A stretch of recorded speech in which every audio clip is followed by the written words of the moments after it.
People keep saying the hands-off protests were so peaceful, like that's some kind of surprise. But if you're white like me, you need to think about what actually made that possible.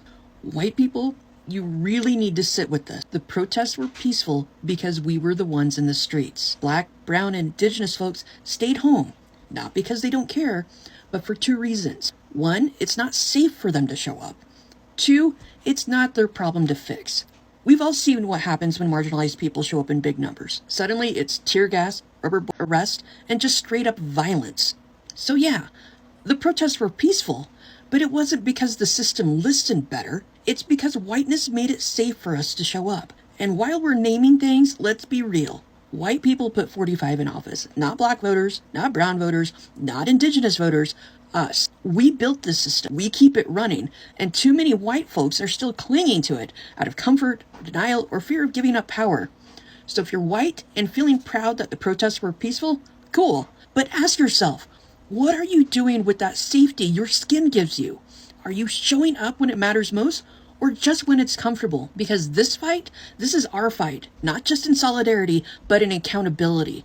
45 is a white problem. The system is a white problem, and it's on us to dismantle it. Yesterday was one of the largest collective organizing efforts in American history. Millions of people, and I'm talking millions, some estimates are saying upwards of 5 million people showed up to 1,800 different protests yesterday in all 50 states and some U.S. territories to say, hands off our democracy. What I find very interesting about yesterday, though, is the utter lack of police presence. These protests were largely made up of Caucasian women.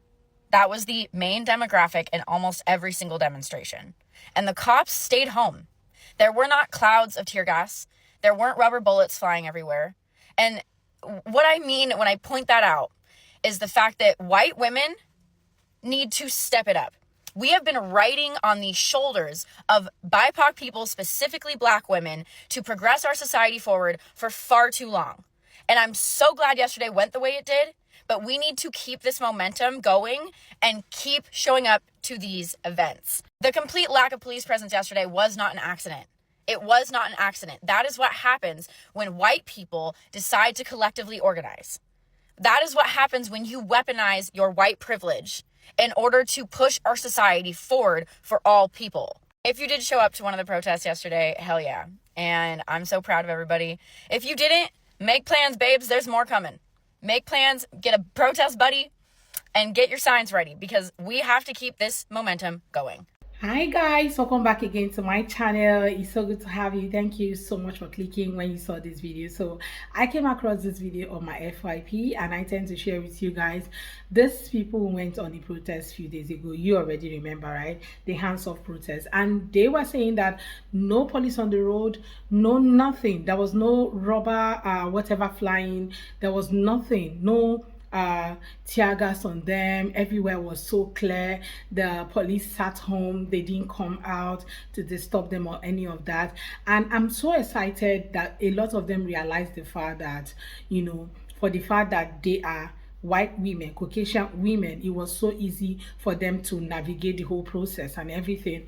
So a lot of them are actually saying the truth about what is happening, even though you have some other people who are saying, oh, it is not because of that.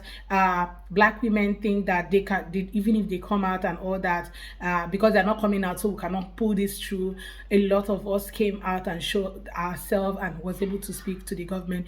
While you have these other people telling them, no way, it is because of who we are, the people that we are, the things that we have, the fact that we, you know, because of that's the reason why all of this happened. That's why you didn't see any police on the road and all of that. So a lot of them are actually saying the truth, while you have the ones who are not saying truth. Okay, so anyway, I have some compilation of some videos I'm just going to share with you guys.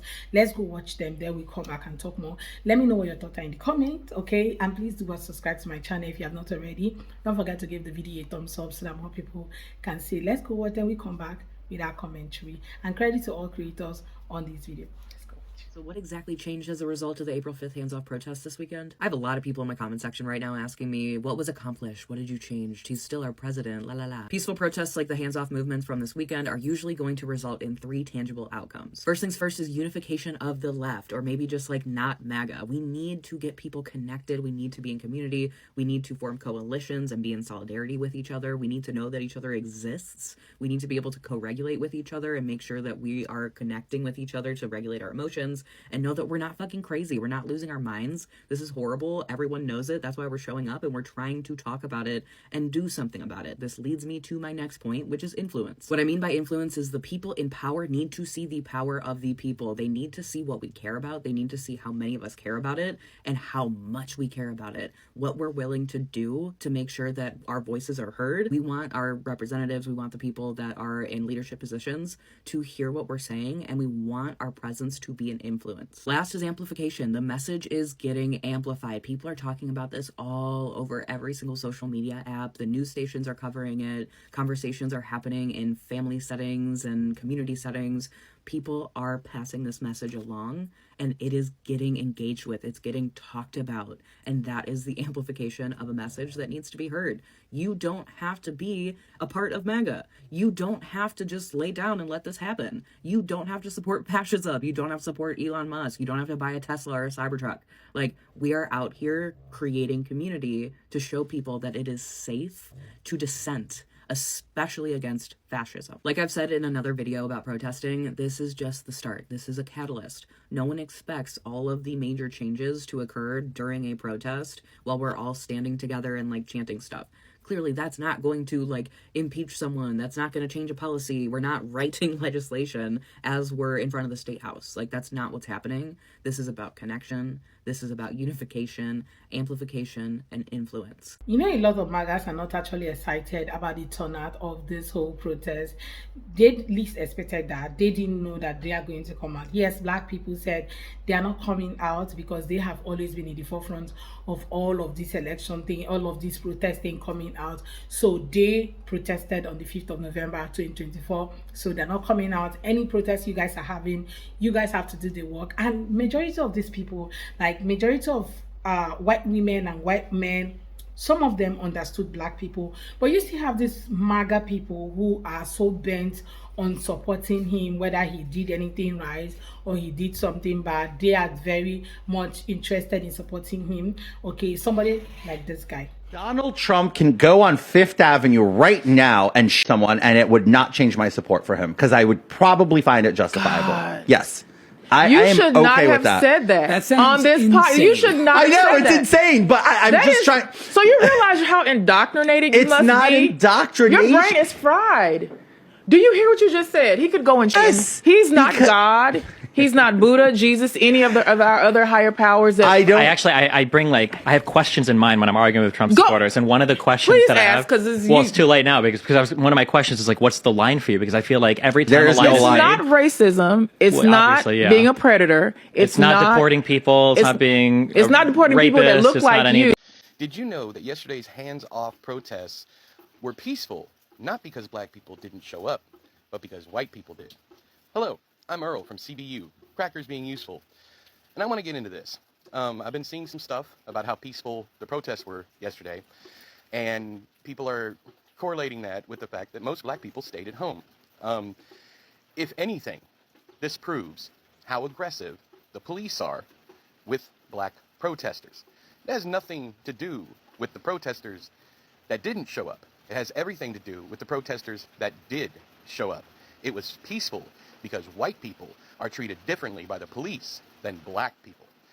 And another thing I want to add right here at the end is I'm seeing a lot of stuff from white folks talking about how we got to do something because they were raised white trash, they were raised poor, so on and so forth. I want you to stop for a second. If you've been telling yourself this, if you've been telling yourself that you know the Black experience because you are white trash or raised poor, I need you to stop equating poverty with Black people.